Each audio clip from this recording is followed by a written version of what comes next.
राज्य सरकार की नौकरी से हाल ही में निकाले गए अभ्यर्थियों का गुस्सा आखिरकार सड़कों पर दिख ही गया। मामला है तमलुक के मानिकतल्ला स्थित जिला विकास कार्यालय का, जहां नौकरी खो चुके कई युवाओं ने आज जोरदार प्रोटेस्ट किया।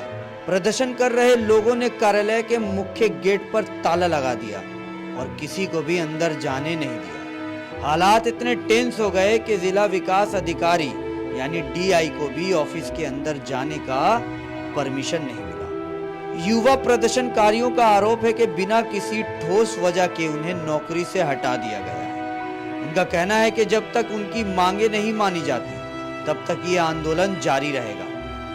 আপনাদের কাছে এই কতটা প্রলেপ হবে সেটা আমি জানি না, কিন্তু আমি এইটুকু অ্যাসিওর করছি যে আপনাদের স্কুলে যাওয়া তো কেউ বন্ধ করতে বলেনি। আপনারা স্কুলে ফিরে যান। আপনারা প্রত্যেকে কেন স্কুলে ফিরবেন না কেন?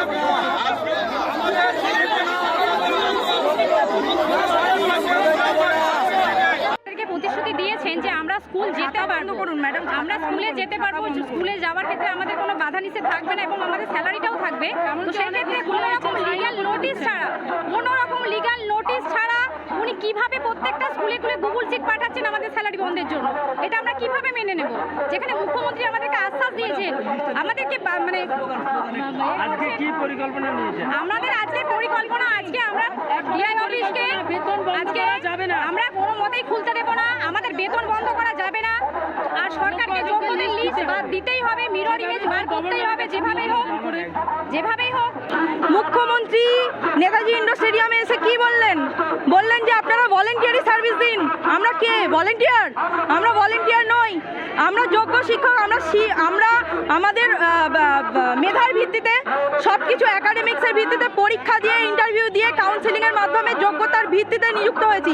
কেন আমাদেরকে এই জায়গায় নামালেন উনি? ভলেন্টিয়ার শিক্ষক কাদের বলে? স্বেচ্ছাশ্রম কাদের দিতে হয়?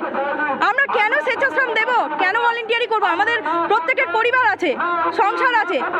এবং এছাড়াও ডিআই অফিস থেকে প্রত্যেকটা স্কুলে ফরম্যাট পাঠানো হচ্ছে যে এসএসসির 2016 যারা নিযুক্ত হয়েছেন শিক্ষক শিক্ষিকারা, তাদের সমস্ত ডকুমেন্টস আপনারা পাঠান, তাদের সমস্ত ফরম্যাট ফিল আপ করে পাঠান।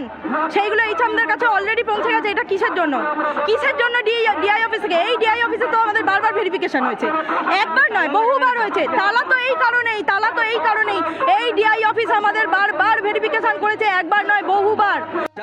যাদের টাকা ফেরত দিতে হবে তাহলে ওরা অযোগ্য, যাদের দিতে হবে না ওরা যোগ্য।